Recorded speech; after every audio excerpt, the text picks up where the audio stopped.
प्रभु का नाम धन्यवाद हो कि आज हमें एक नवंबर महीना में हम यशाया उसका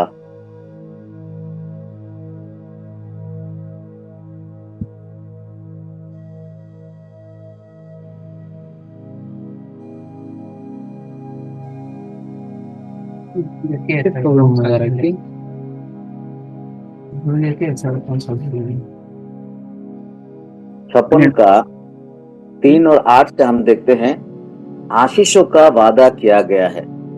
3 से 8 और 9 से 12 हम देखते हैं यहूदियों के लापरवाह जो पहरेदारों को शिक्षक और शासक को क्या कहते हैं ना फटकार दिया जाता है।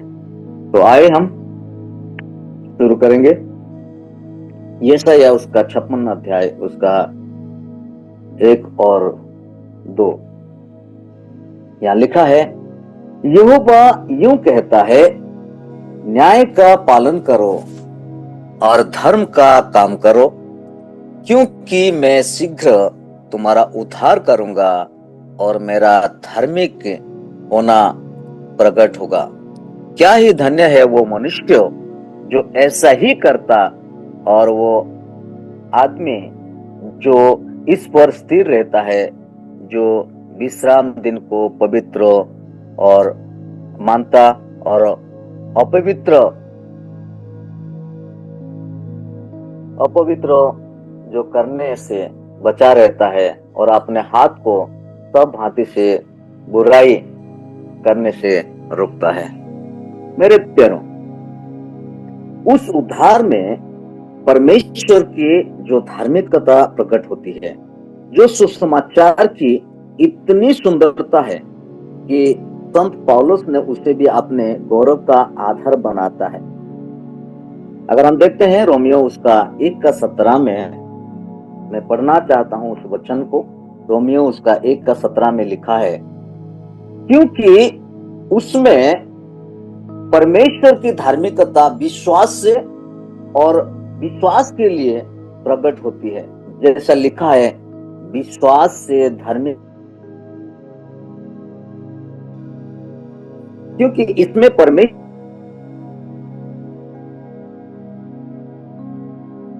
व्यवस्था ने परमेश्वर की उस धार्मिकता को प्रकट किया है जिसके द्वारा सभी पापी दोषी ठहराए जाते हैं, परंतु तो समाचार सभी विश्वासी क्या हो गए ना निर्दोष ठहरा जाते हैं। मेरे प्यारो, पुराना नियम को अगर हम देखते हैं, संत ने इस उद्धार को आते हुए और अपने निकट आते हुए इसके आने से बहुत पहले से ही देख लिया था और उन्हें उसके निकट आने का संकेत भविष्यद्वक्ता के द्वारा मिला था। जैसे हम देखते हैं, दानियल ने यिर्मयाह के पुस्तक के द्वारा 70 वर्ष के अंत में बाबिलोन से छुटकारा के निकट होने का समझा था। वैसे ही अन्य लोगों ने दानियल के पुस्तक के द्वारा 70 सप्ताह के अंत में मसीह द्वारा हमारा छुटकारा निकट होने का यह समझा था। और हम देखते हैं वो हमें बताता है कि उसके कर्तव्य के बारे में हमसे क्या अपेक्षा है। ये मत कहो हम उद्धार के निकट देखते हैं और इसलिए हम जैसे चाहे वैसे जीवन जी सकते हैं, क्योंकि अब इससे चुकने या उससे कम होने का कोई खतरा नहीं है जो कि परमेश्वर के अनुग्रह को लापरवाही में बदल देगा। लेकिन इसके विपरीत जब उद्धार निकट हो तो पाप के प्रति अपना चौकसी को दुगना कर दो। मेरे प्यारो, कई सारे समय में हम सोचते हैं कि अनुग्रह का समय है, हमें कोई खतरा नहीं है, हमें कोई परवाह नहीं है, हम प्रार्थना करेंगे, अनुग्रह का समय है, हम क्या करेंगे, फिर परमेश्वर के पास हम जाएंगे, हम उद्धार पा जाएंगे। कई सारे समय में हम लापरवाही करते हैं। हम अपने जीवन को परमेश्वर के पास आने के लिए हम बोलते पाप करते जाते हैं। मेरे प्यारो, उद्धार का समय तो है, परमेश्वर का राज्य निकट है, ये याद रखना है। हमें चौकस रहना है, उसका दुगना कर देना है हमारे जीवन। ये परमेश्वर के निकटवर्ती होना बहुत जरूरी है। और हम देखते हैं, ध्यान दे, परमेश्वर हमें अपने पादों को प्रदर्शन के बारे में जितना अधिक आश्वासन देता है, वो हमें आज्ञाकारिता के लिए उतना ही अधिक दायित्व देता है। जहां जिस उद्धार की बात की गई है अब आ चुका है, फिर भी अभी और अधिक उद्धार को ध्यान में रखते हुए प्रेरित उसी तर्क के द्वारा हम मसीह पर कर्तव्य का दबाव डालते हैं। रोमियो अगर 13 के 11 में हम अब हमारा उद्धार उस समय की तुलना के अधिक निकट है, क्योंकि उद्धार बहुत निकट है और हमने विश्वास किया जहां हमें अब आने वाला उद्धार के लिए योग्य बनाते हैं और तैयार करने के लिए आवश्यकता का वो है। यहाँ में बहुत सुंदरता भाव से हम देखते हैं हमें उद्धार के बारे में, और क्योंकि परमेश्वर का राज्य क्या है, निकट है, इसलिए न्याय का पालन करना चाहिए, धर्म के काम करना चाहिए, और क्योंकि शीघ्र पर प्रभु यीशु मसीह शीघ्र आने वाला है। हमें अपने सभी व्यवहारों में ईमानदार और न्यायपूर्ण होना चाहिए, अपने विवेक को ध्यान में रखे और न्याय करे, नियम से चले, और जो कुछ भी पाप हम कहते हैं वो करते हैं उसके प्रति सचेत रहे, क्योंकि परमेश्वर का राज्य निकट है। कई सारे हम क्या बोल जाते हैं, क्या कर जाते हैं, हमें पता ही नहीं चलता है कि हम क्या कर रहे हैं, ताकि हम आप किसी के साथ गलत ना करें, सभी को उनका हक ठीक से दे, और जो हमको मिलना चाहिए, हम सोचते कि हमें ये सभी हमारे लिए होना चाहिए, ये भाई से हम जो एक्सपेक्ट करते हैं उससे वसूलते हैं, कानून को कठोरता को काम करने के लिए अपने भीतर न्याय के अदालत को हम क्या करते बनाए रखें। हम सोचते कि हम उसे ये पाना चाहिए, हमें ऐसे वो भाई हमसे हम ऐसा करना चाहिए, हमें अच्छा बात बोलना चाहिए, उससे पहले हम ये सोचे कि हमने क्या किया है, और उससे सुनहरा नियम से हम शामिल हो। जैसे आप चाहते हैं कि आपके साथ ऐसा किया जाए वैसा ही करो। अगर हम न्यायपूर्ण, अगर मजिस्ट्रेट का और बुद्धिमानी और ईमानदारी के न्याय करना चाहिए, तो हम हमारा विश्वास और पश्चाताप को ईमानदारी के प्रमाण करने और दया के मार्ग खोलने के लिए आवश्यकता है।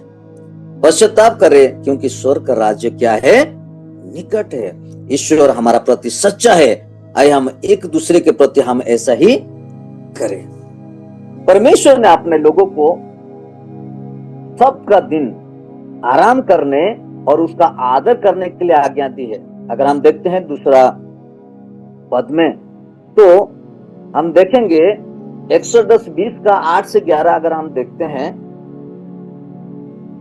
निर्गमन मैं पढ़ना चाहता हूं, निर्गमन उसका 20 अध्याय 8 से 11 अगर हम देखते हैं, तो मैं पढ़ना चाहता हूं उस पद को। अगर किसी को मिला तो पढ़िए, 20 अध्याय उसका 8 से 11।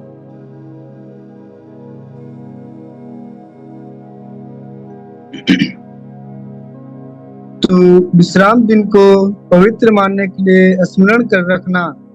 6 दिन तू परिश्रम करके अपना सब काम काज करना, परंतु 7वां दिन तेरे परमेश्वर यहोवा के लिए विश्राम दिन है। उसमें न तो तू किसी भांति का काम काज करना, और न तेरा बेटा, न तेरी बेटी, न तेरा दास, न तेरी दासी, न तेरे पशु, न कोई परदेशी जो तेरे फाटकों के भीतर हो, क्योंकि 6 दिन में यहोवा ने आकाश और पृथ्वी और समुद्र और जो कुछ उनमें है सबको बनाया, और 7वें दिन विश्राम किया। इस कारण यहोवा ने विश्राम दिन को आशीष दी और उसको पवित्र ठहराया। आमीन। Thank you brother. यहाँ हमें देखने के लिए मिलता है, क्योंकि यहाँ परमेश्वर ने अपने लोगों को सबका दिन आराम करने और उसका आदर करने के लिए आज्ञा दी है। लेकिन आज हम क्या करते हैं? क्या हम रविवार को दिन हम पवित्र मानते हैं? क्या हम रविवार का दिन को लिया हम शनिवार को ही तैयार करते हैं कि आज हमारा हमें जाना है, कलीसिया जाना है, चर्च जाना है, प्रार्थना करना है, प्रभु के दास के द्वारा हमें कांटेक्ट करते हैं? या हम बोलते संडे को हम कोई ना कोई बहाना मार के हम वो विश्राम दिन को हम कैसे भी करके हमें क्या करते हैं, अपना जीवन के लिए हम क्या करते हैं, हम वो दिन को कैसे बिताना है, या दोस्त यारी से बिताना है, या हम काम काज के छोड़ के हम भाग जाना है, हम क्या करते हैं मेरे प्यारो। ये दुख की बात है, ये बहुत दुख की बात है। यह हमें देखने के लिए मिलता है परमेश्वर ने इस दिन को कैसे ठहराया, ना तो विश्राम दिन को पवित्र मानने के लिए स्मरण रखना। हम संडे को भूल ही जाते हैं, संडे को हम क्या करते थे, हम विश्राम दिन को हम भूल जाते हैं। 6 दिन तो अपना परिश्रम करना है, अपना सब काम काज करना। इजराइल लोगों ने जब मिस्र देश से वो लोगों को लेके आ रहे थे, तो रास्ता में वो लोगों ने परमेश्वर से मांगा कि नहीं, मूसा से कहा कि नहीं, हमें कुछ भी नहीं मिल रहे खाने के लिए, हमें पीने के लिए कुछ भी नहीं है। वो फुड़फुड़ाने लगे, तो परमेश्वर ने स्वर्ग से माना बरसाया। हालेलुया। स्वर्ग से माना बरसाया। जब स्वर्ग से माना बरसाया तो ये लोगों ने पूरा दिन वो लोग क्या कर रहे थे, इकट्ठा कर रहे थे। तो वहां हम देखने के लिए मिलता है, तो उनको कहा गया, उस समय में विश्राम दिन मतलब शनिवार को होता है, सप्त का दिन। तो वो लोगों को कहा गया था कि विश्राम दिन को तुम पवित्र मानना, पवित्र ठहराना, क्योंकि उस दिन तुम कोई भी काम काज नहीं करना, और उस दिन ना कोई माना तुम बटोरना। लेकिन ये लोगों ने, इजराइल लोगों ने उसी दिन को भी क्या किया, हम ज्यादा लेंगे करके वो क्या किया ना, अगर शनिवार से पहले, सप्त दिन से पहले ये लोगों ने ज्यादा इकट्ठा कर दिए, ताकि हम उस दिन हम क्या करेंगे, उसको हम खाएंगे। लेकिन जब सप्त का दिन वो लोगों ने खोला तो उसमें कीड़ा आ गया था, कीड़ा हो गया था। मेरे कहने का मतलब ये है, कई सारे समय में हम सोचते कि संडे को भी हम लोग क्या करेंगे, इनकम करेंगे, संडे को अच्छा बिजनेस होता है, लोग रहते हैं घर में, कई तरीके का काम काज हम कर सकते हैं, होटल कर सकते हैं, कई सारे जो बिजनेस हम कर सकते हैं। लेकिन मेरे प्यारो, आप याद रखना, उस दिन का जो है परमेश्वर का दिन है, उद्धार का दिन है। हमें पवित्र हमें बनना है, और परमेश्वर के लिए हमें आराधना का दिन है। याद रखिए, विश्राम दिन को हमें पवित्र ठहराया परमेश्वर, ताकि हम कोई काम काज ना करें, विश्राम दिन को हम पवित्र बनाए, परमेश्वर के वचन को सुने, परमेश्वर के राज्य के लिए तैयार करें।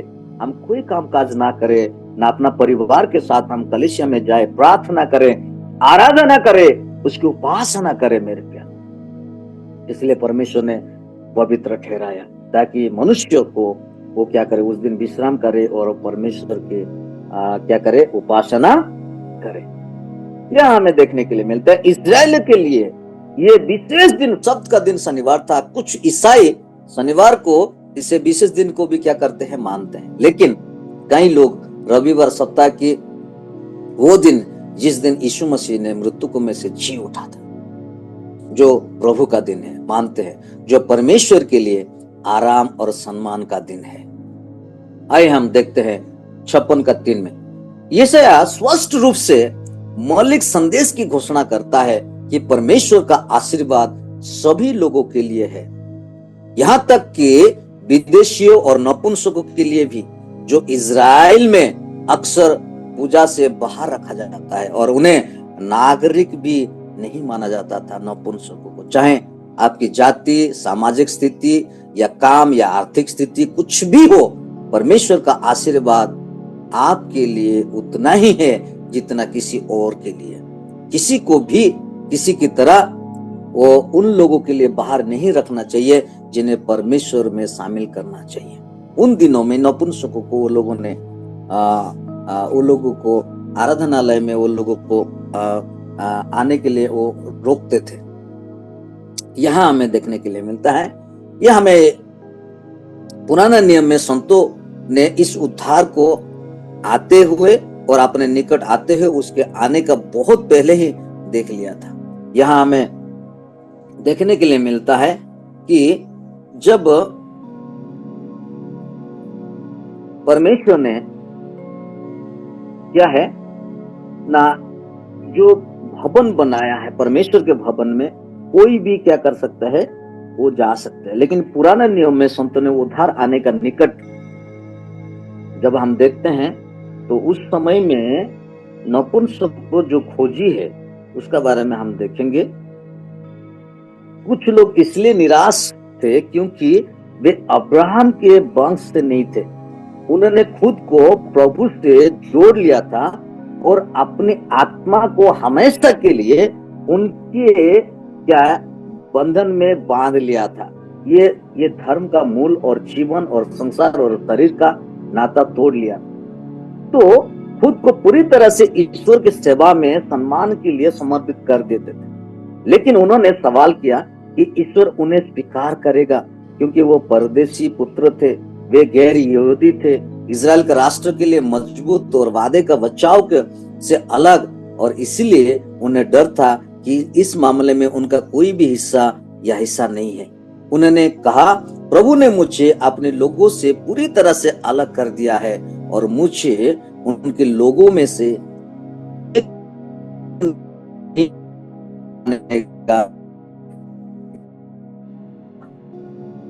जो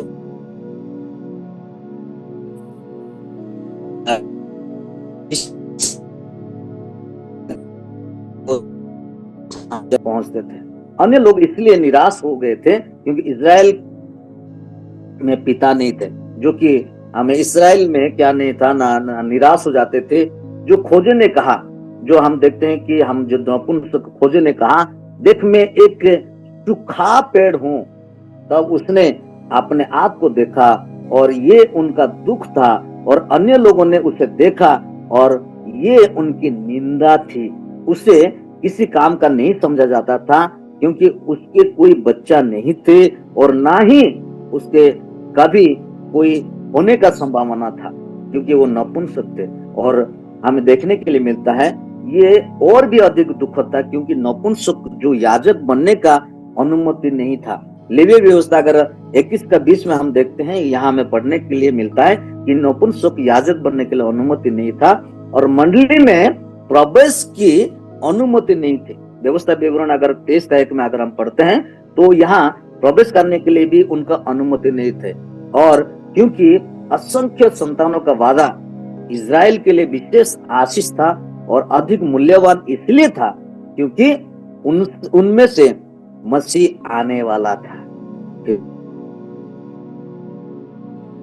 अपने मामले को सबसे खराब बनाए, ना ही ये सोचे कि उन्हें सुसमाचार कलीसिया से और आत्मिक याजक से यह होने वाला बाहर रखा जाना चाहिए, क्योंकि उन्हें इजराइल के मंडली और लेवीय और याजकीय पद से बाहर रखा गया था। नहीं, जैसे हम देखते हैं कि अध्यादेश में निहित है और विभाजन दीवार को गिराने के लिए, अन्य जाति को प्रवेश करने के लिए, और हमें देखने के लिए मिलता है वैसे ही उसने उन लोगों को भी प्रवेश मिलना चाहिए जिन्हें औपचारिक नियमों को बाहर रखा जाता था।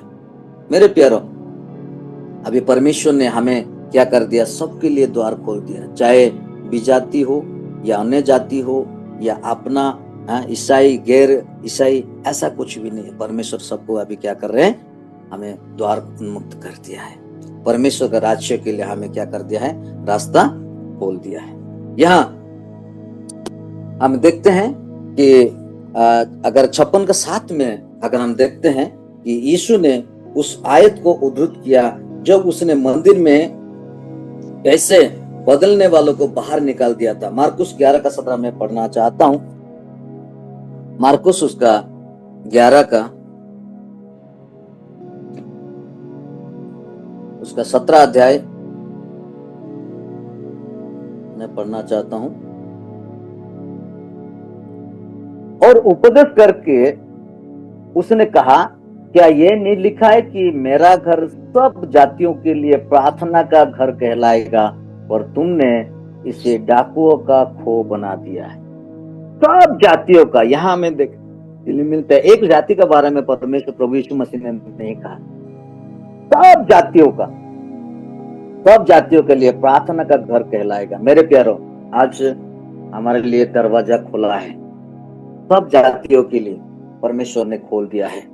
आज हम कितने लोग, हम परमेश्वर के वचन को सुनने के लिए हम विश्राम घर में हम क्या करते हैं, हम प्रवेश करते हैं। परमेश्वर का वचन सुनने के लिए हम कितने लोग हम तैयार होकर हम परमेश्वर के पास हम जाते हैं। सच में परमेश्वर हमें आशीष दे कि परमेश्वर के न्याय क्या है, वो उपदेशों को हम पालन करें, आदेश को माने, और आशीषों का वादा जो किया है परमेश्वर ने और सब जातियों के लिए है, और यहूदियों के लिए लापरवाही। हमें कई समय में हम देखते हैं कि जो बेरदार और शिक्षकों और शासकों को क्या किया है ना, फटकार लगाया गया है। प्रभु हम सबको आशीष दे, देखिए आने वाला समय में हम परमेश्वर के राज्य के लिए हम तैयार हो, हम पश्चाताप के साथ और परमेश्वर के भवन में हम लोग तैयारी के साथ विश्राम दिन को हम क्या करें, पवित्र रूप से पालन करें और परमेश्वर के राज्य के लिए हम तैयार रहें, और अन्य लोगों के लिए भी और क्या कर रहे हम कलीसिया में लेके आए, क्योंकि परमेश्वर सभी के लिए द्वार क्या कर दिया है, उन्मुक्त कर दिया है। हम सब हम परमेश्वर के राज्य के लिए उनके भवन में, उनके फाटकों में हम प्रवेश कर सकते हैं, और परमेश्वर के लिए ना कोई नपुंसक है, ना कोई यहूदी है, ना गैर यहूदी है, ऐसा कुछ भी नहीं है। परमेश्वर के भवन में हम सब जा सकते हैं और परमेश्वर के भवन में हम आराधना कर सकते हैं, और परमेश्वर के राज्य के लिए हम तैयार हो सकते हैं। प्रभु ये छोटे से वचन में हम सबको आशीष दे। ये समय में मैं ब्रदर को देना चाहूँ। थैंक यू पास्टर जी, परमेश्वर आशीष करे आपको, आपके सेवकाई को, आपके परिवार को। हम आकर प्रार्थना करेंगे, आंखें बंद कीजिएगा, हम प्रार्थना करेंगे। स्वर्ग के प्यारा खुदा परमेश्वर, इस सुंदर समय के लिए मैं धन्यवाद करता हूँ प्रभु जी। प्रभु परमेश्वर, हमारे जीवन में अभी तक आपने भलाई किया, पिछले रात से लेकर अभी तक एक अच्छा नींद देकर प्रभु जी हमारे शरीर को ताकत बढ़ाकर फिर से एक नया दिन देखने के लिए कृपा के लिए धन्यवाद। तो मैं प्रार्थना करता हूँ इस आराधना में जितने लोग जुड़े हैं वो लोग भी आने वाले दिन वचन को लोगों को प्रचार करें, बताएं और उसके अनुसार चले, और हम सब लोग मिलकर एक होकर तेरे राज्य में प्रभु एक पवित्र, निर्दोष, निष्कलंक जीवन बिताने के लिए मदद करें। सारी प्रार्थना यीशु मसीह के पवित्र नाम से विनती करते हैं पिता, आमीन। हे मेरे मन यहोवा को धन्य कह, जो कुछ मुझ में है उसके पवित्र नाम को धन्य कहें। कि मेरे मन यहोवा को धन्य कह, उसके किसी उपकार को ना भूलना। आमीन। God bless you. जय मसीह सर, जय मसीह। नया महीना मुबारक है सबको। जय मसीह। जय मसीह की। जय मसीह सर। जय मसीह की। जय मसीह सर। जय मसीह।